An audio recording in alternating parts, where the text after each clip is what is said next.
Again, another week, another mass shooting in America. We have seen them in offices and school.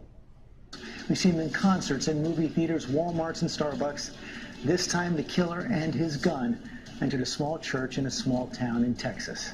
You are looking live at the First Baptist Church in Sutherland Springs, where worshipers were gunned down, as you know, during a Sunday morning service.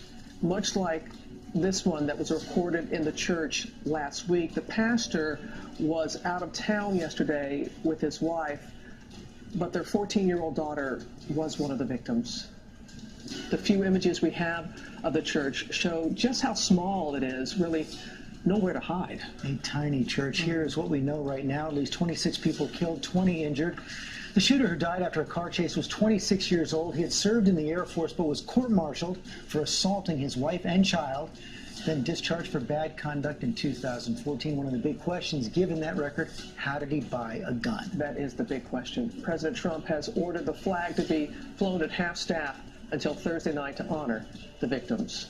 Our team is on the ground with breaking developments overnight. Amy Robach starts us off in Sutherland Springs. Good morning, Amy. Robin, good morning. This small town, about a 30-minute drive outside of San Antonio, is in complete shock and mourning this morning. This is a community where everyone knows one another. Just a few hundred people live here, and all of them are dealing with an unthinkable loss of life. Everyone in this town has been impacted. They know someone who has either been killed or injured inside the First Baptist Church here. This morning, 26 killed and 20 others wounded in what is now the deadliest shooting in Texas history. According to investigators, around 11:20 a.m. local time, the attacker, identified by authorities as 26-year-old Devin Patrick Kelly, parked his car at this gas station before walking across the street to First Baptist Church in Sutherland Springs, Texas. He had a face mask on, so I couldn't identify him or anything, and he had what looked like body armor or vest on. The masked gunman opening fire outside the church during a morning worship session. He was just shooting the church from the outside. He was going from the face of the church around to the side, and he kept just unloading. Witnesses living nearby say he unloaded at least 3 clips before making his way inside. According to the sheriff, the shooter's in-laws occasionally attended church services here. He then opens the church and goes in. I kept hearing gunshots. I'd say probably 2 to 3 clips he unloaded while inside there. You can see just how small the church is from these photos taken at an earlier date. Barely any space to hide. The youngest killed, just 5 years old. The oldest, 72. As he exited the church, a local resident grabbed his rifle and engaged that suspect. The armed resident jumping in fellow neighbor Johnny Langendorf's truck. The two chasing after the suspect, who fled the scene by car until the gunman crashed just over 10 miles away at the Wilson-Guadalupe County line. He ran off the roadway and crashed out and was found deceased in his vehicle. At this time, we don't know if it was a self-inflicted gunshot wound or if he was shot by our local resident. There were multiple weapons in the vehicle. This morning, officials not yet ready to discuss a motive. ATF and FBI on the scene assisting local law enforcement, coming through a small 400 people tight-knit community, now in tears. It's another census act by cowardly is all I can tell you. There's no reason for it, but that's the world we live in today. In a town with just 2 gas stations, a community center, a post office, the First Baptist Church was truly the heart of this community. And now this morning, it remains an ongoing active crime scene with federal and local authorities here trying to figure out what caused this gunman to choose this town, a remote area where neighbors help one another, where no one locks their doors, and also choose a place of worship to commit his heinous act of violence. There are so many questions that remain and so much devastation here this morning. Robin? As a state, we are dealing with the largest mass shooting in our state's history. There's so many families who've lost family members, fathers, mothers, sons, and daughters. The tragedy, of course, is worsened by the fact that it occurred in a church, a place of worship, where these people were innocently gunned down. We mourn their loss, but we support their family members. At approximately 11:20 this morning, a suspect was seen at a Valero gas station in Sutherland Springs, Texas. He was dressed in all black. That suspect crossed the street to the church, exited his vehicle, and began firing at the church. That suspect then moved to the right side of the church and continued to fire. That suspect entered the church and continued to fire. As he exited the church, a local resident grabbed his rifle and engaged that suspect. The suspect dropped his rifle, which was a Ruger AR assault type rifle, and fled from the church. Our local citizen pursued the suspect at that time. A short time later, as law enforcement responded, that suspect, right at the Wilson, Guadalupe County line, he ran off the roadway and crashed out and was found deceased in his vehicle. At this time, we don't know if it was a self-inflicted gunshot wound or if he was shot by our local resident who engaged him in gunfire. We know he's deceased in the vehicle. The suspect has not been completely identified. We believe he's a young white male, maybe in his early 20s. He was dressed in all black tactical type gear and was wearing a ballistic vest. We don't know names of any of the victims at this time because we're still trying to work the crime scene. As we get the names, we're going to be contacting family members and letting them know what we have. But at this time, we don't have any names of any of the victims.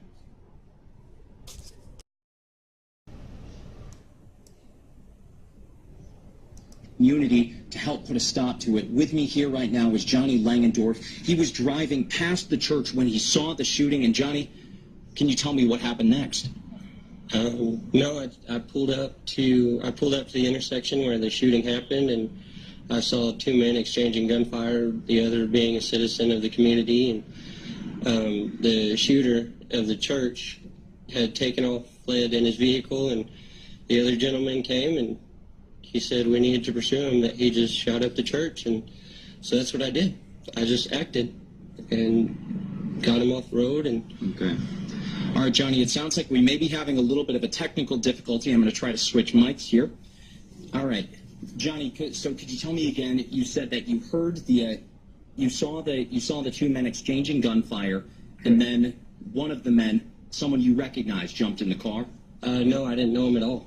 I didn't recognize him. He just was a member of the community, and whenever he came to my vehicle in distress and with his weapon, he explained very quickly what happened, and he got in the truck, and I knew that it was just time to... It was time to go? Yes, sir. All right, so tell me about that. Tell me about following this guy. Was it high speed? Was he driving normally all over the place? What was it like? No, sir. He got a little bit of a jump on us, and so we were doing about 95 down 539, going around traffic and everything, and eventually he came to kind of a slowdown, and after that, we got within just a few feet of him, and then he got off the road. How did that happen? Did you guys bump him, or did he lose control by himself? He just lost control, and then that's whenever I put the vehicle in park, because I was still on the phone with dispatch, and the other gentleman jumped out and had his rifle drawn on him, and he didn't move after that. Okay, so I understand you guys called police as you were chasing him. Yes. Now, did you lead them to that point? Did they meet you there, or? No, we led them to there. He was headed northbound on 539, and everybody else was headed to the church. All the officers were responding to the church. So how long before police arrived at that scene? From the time we actually stopped, it was about 5 minutes, 5 to 7 minutes. And so the neighbor just kept his gun trained on him for that long? Yes, sir. All right. Was the man moving? Was he injured? No, I don't know. We didn't get close enough. We asked him to get out. So what next? What happened once the police arrived? Just the police arrived and they pushed us back, and then they took care of the rest. I didn't see anything after that. All right, Johnny, what was going through your mind during this chase? I mean, you're chasing a shooter. You've heard he's just shot up a church in your hometown. What's going through your mind? Trying to get him, to get him apprehended or whatever needed to happen. I mean, it was strictly just acting on what the right thing to do was. Thank you very much, Johnny Langendorf. Again, this is Johnny Langendorf. He pursued after the shooter in his truck once he saw the shooter and a neighbor exchanging gunfire. The shooter, as we have heard, has been confirmed dead. Night with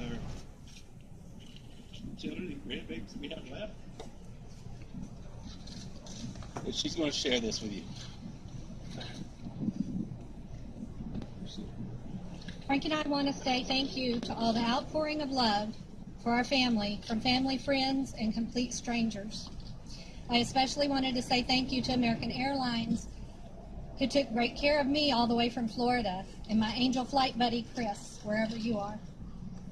News media have been bombarding us with requests to share and comment and appear to celebrate Annabelle's life. However, as much tragedy as that entails for our family, we don't want to overshadow the other lives lost yesterday. We lost more than Belle yesterday. And one thing that gives me a sliver of encouragement is the fact that Belle was surrounded yesterday by her church family that she loved fiercely, and vice versa. Our church was not comprised of members or parishioners. We were a very close family. We ate together, we laughed together, we cried together, and we worshiped together. Now most of our church family is gone. Our building is probably beyond repair. And the few of us that are left behind lost tragically yesterday. As senseless as this tragedy was, our sweet Belle would not have been able to deal with losing so much family yesterday. Please don't forget Sutherland Springs. Thank you. And as the other pastor said, lift his name in Christ. Everything's in Christ. Grandchildren were inside that church. Sandy, thank you for joining me this afternoon. How are you doing? I'm doing all right. We're just waiting to see what's going to happen with my grandson. We just found out one of my granddaughters is not going to make it. Oh my God. I had 4 grandchildren and my daughter-in-law were inside the church. At this time, we don't know which hospital one of my granddaughters and my daughter-in-law were taken to. We're here with one grandson still in surgery. He's been in surgery for several hours. He was shot 4 times. Oh my God. Sandy, and I'm so sorry. His sister that was 7, like I said, we just found out she's not going to make it. Oh my God. What I've heard is they said that the gunman went around the church and fired into the building, and then they went through the front door and shot anybody that was still standing. And were people getting on the ground? Were they running? What were people? How were people reacting? Well, I guess what I would think when they shot inside the building, that everybody was getting up trying to help the others. They never thought he would come around and come in the door and start shooting everybody else. And there were a lot of kids in there. Your granddaughter, your grandson. Excuse me, what? I said there were a lot of children in there as well. Your granddaughter, your grandson. Yes, and fathers and mothers and how? I mean, there was a lot of people in there. And talk to me. One lady, her little girl's up here having surgery. I mean, it's just terrible. Most of the people I knew. I mean, I knew just about everybody at the church, and it's just terrible. So I said my son was helping up there. He said there was clips and shells and casings all around the church when he went up there to help them. He got there before a lot of the police. Was how he made a living, and I guess it's been about a year ago. He's been moving stuff out slowly, putting it in a shop at his property, because he donated this building to Harvest Christian Church over here. So he donated this building to a church? Yeah. That's just the type of guy he was? That's just the type of people they were. They gave all the time. They're just going to be missed. You don't run into people like the Holcombs every day. So you've been there for 30 years. Yeah. How does a community replace a family like that? They don't. The only thing a community can do is use their example that they set, because that's what they did.